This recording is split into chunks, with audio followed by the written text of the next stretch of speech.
Hey there, welcome back to the Steel City Sports Podcast, and today we're going to be continuing our tiers list. So we did already the garbage tier list, which was tier 6. Today we're doing tier 5, which is the bad teams. Starting off this tier, we have the New England Patriots. They just don't really have a great roster. There are some things that I like about this team. Obviously, they always have a pretty competent defense. When Belichick is there, I like some of their pieces, especially grabbing Gonzalez. I thought was a steal for them in the draft, who I already thought had potential to be a really good corner, but now that he's in New England in Belichick's system, I think he can be a superstar corner. But the overall construction of this team, specifically on offense, is not good at all. I mean, they brought in Juju, who's a fine piece, but he's not going to save the offense by any stretch.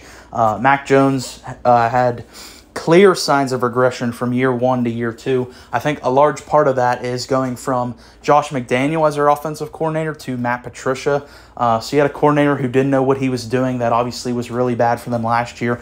You did bring in Bill O'Brien, so there's potential for the offense to be better in that way. But again, they're still limited in terms of their weapons. They're going to rely heavily on their running backs. This team just seems extremely outdated, that's all.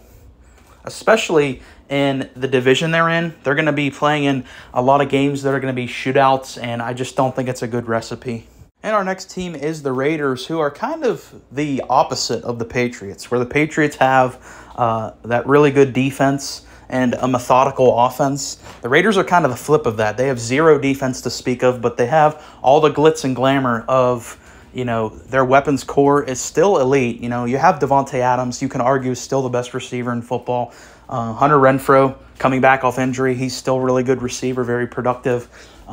Josh Jacobs, I don't know exactly what's going on with him because I think he's trying to hold out for a long-term deal, which, we've talked enough about the running back market, and I kind of used Saquon to talk about the running back market a lot, but Jacobs is obviously a part of that. He's trying to hold out. So I obviously like their weapons core, but outside of that, this team needs a lot of work. The offensive line is not good.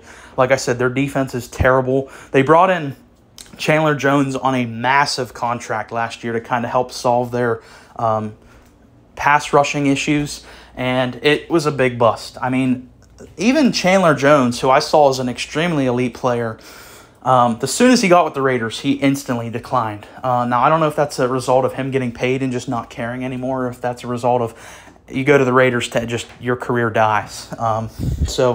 He was the leading sack leader for 5 years. He had the most sacks in a 5-year stretch. He goes to the Raiders. He's instantly terrible. I don't know. I still don't know if I trust Josh McDaniel as a head coach. They can't even fire him because they have too much money tied up in him. Jimmy Garoppolo I like, but if this team was bad with Derek Carr last year, I think of Jimmy G just as a worse version of Derek Carr. So that was really just a lateral move. To me, I don't really get it. I just don't see this team being very good, especially some of the teams they're going up against with Mahomes and Herbert in division.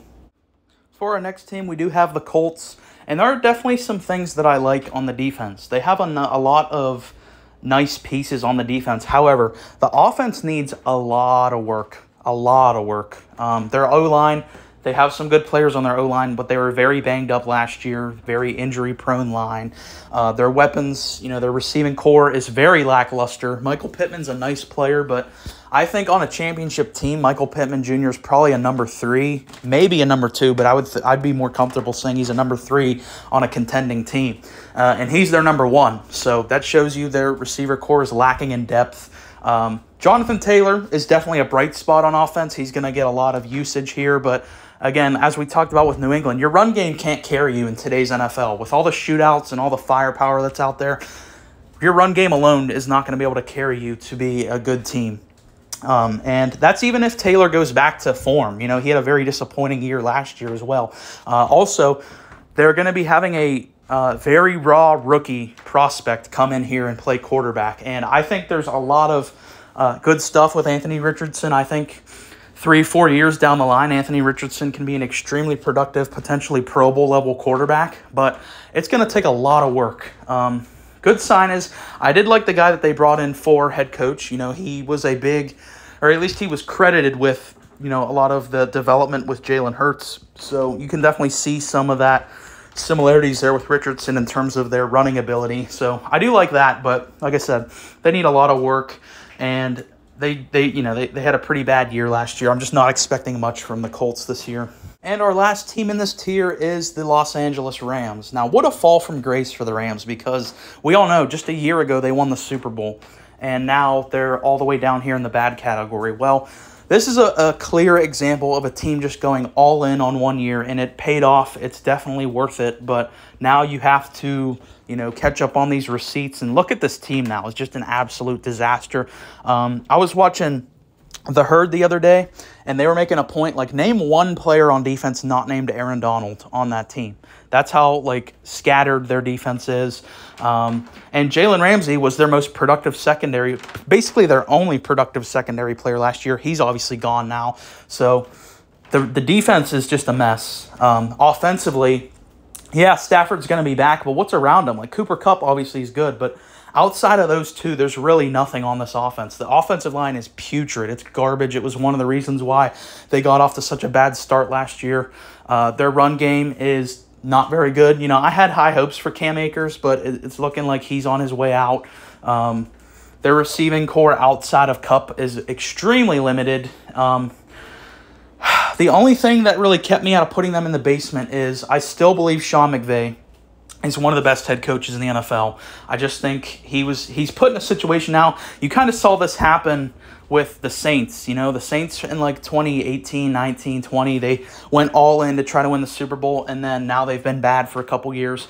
I think that's what's happening with the Rams now. The Rams were really good for a couple years. They went all in 2022 or 2021, and now you're seeing what happens whenever you go all in. These guys money. All their players were old or retired now, so it's just this big accumulation and a mess. And also pretty bad for them. They don't even have their first-round picks. They all traded them all away. So that has been the bad tier. Stay tuned for the average tier we'll be doing next. Thanks for listening.